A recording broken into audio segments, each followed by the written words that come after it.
Thanks for watching Spectrum Bay News 9. I'm Rick Elmhorst. It's time to go in-depth this afternoon. We now know that Colonial Pipeline paid a nearly $5 million ransom to hackers after the company fell victim to a sweeping cyber attack. Authorities believe the assault was carried out by a criminal cyber group known as DarkSide. It forced the company to shut down about 5,500 miles of pipeline, and that led to a disruption of nearly half of the East Coast fuel supply and caused gasoline shortages in the Southeast. Well, these types of attacks are a growing concern on our nation's infrastructure.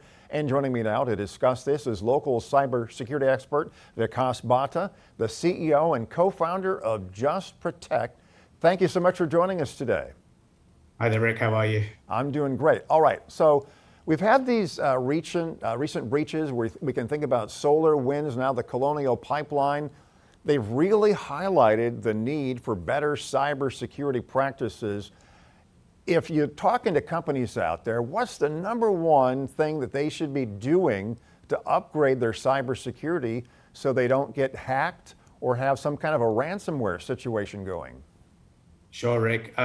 I think the businesses for cybersecurity is not a new phenomena. You know, I've been in the industry for over 20 years now.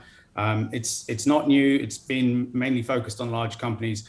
But really, I think the first thing to learn is that it impacts every single business. So it doesn't matter whether you are a lawn care company here in the Tampa Bay area, or you provide water supplies, or you're a big retail organization. It really starts with the business understanding that it's not a technical problem, it's actually a people problem. So understanding that technology can't be the panacea, right? It's actually people and their behavior. That's the first and main thing that I would really share with all businesses out there. You know, we have to go through some of that training here at Bay News 9. About every year, we have to do some online training. So as the workers here, we don't inadvertently allow in some kind of a cyber attack. What's the number one thing that companies should be training their employees for kind of following up on what you said? Yeah, really, you know, if we take Colonial Pipelines, ransomware comes in because of an email that's been sent to the employees. So really watching out for emails that look suspicious. You know, when your HR manager asks for you to log into a particular system, or can you provide me a file with social security numbers, that kind of behavior should automatically create a red flag in everyone's head. So really it's about education and awareness. But I think the precursor to that is businesses understanding their own risk. Let's talk about this ransomware idea. We hear the term ransomware. What is it really? How does it work? It's really, you know, anyone that's remembers the pre-internet days, we remember pop-ups that used to come up on browser windows, right? It's malicious code that does something that you don't expect it to do. The criminals and the bad guys have really got that code to now behave in a nefarious way. So instead of just presenting a pop-up, what it's doing is it's locking out your machine. So now they've got a route into your data, and then they can, you know, charge you money to decrypt it. Okay, so Colonial Pipeline, I guess the idea here is they paid about $5 million. They get a little bit of criticism for that, but you know, if you're the company out there and they've locked you out of your business, you might be losing $5 million a day if you pay that. So I guess that's the idea of why some companies just go ahead and pay it. Well, it's actually quite tragic because, again, ransomware is not a new phenomenon, and ransomware exploits humans before it exploits technology. Some of those companies have some very old technologies that can be taken advantage of.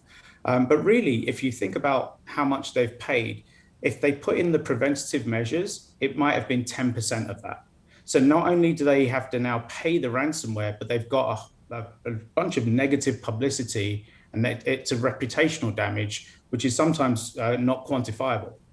But we estimate that preventative measures are about 10 to 15% of what a ransomware would actually cost to pay. That seems like a pretty good return on your investment. Now, the people allegedly behind this ransomware attack, now they're saying, okay, there's nothing political involved here, but what do you think about that? You know, there have certainly been cases recently where large-scale breaches have been tied back to nation-state actors and it being political, etc. For this particular case, money is definitely the first motive here. But who's behind the money? And this is why paying ransom is sometimes a challenge, because you don't know where that money is going.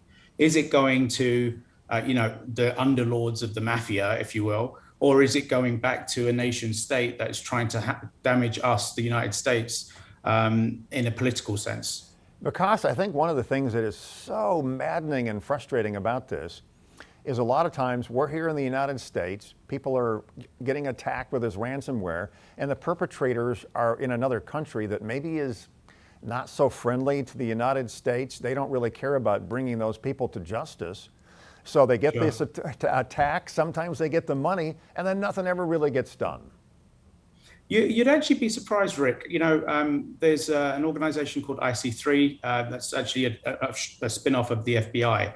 So if anyone does experience a cybersecurity attack, there is a recommendation that you go to ic3.gov, report that attack, and there actually have been cases where the Federal Bureau of Investigation with various global partners have brought down ransomware gangs. So I don't think that it's, there isn't an immunity thing going on here. People do get caught, people do get brought down, but it really takes for the reporting of these incidents for the evidence to be collected, and then we let the clever people do their jobs and go and find these people. All right, Vikas, real quickly, the city of Oldsmar got hacked, and somebody got in there and started playing around with the chemicals, potentially extra chemicals getting into the water supply. That could have been really bad news for the drinking water in Oldsmar. So even utilities have to be really aware of this. Like I said at the beginning of our conversation, cybersecurity now impacts every single organization. It doesn't matter whether you're a small organization or a large organization. You may be providing a service directly to consumers, or you may be part of that supply chain. No one is immune to the cybersecurity threat. All right, Vikas, thanks so much for joining us today. You're welcome. Thank you.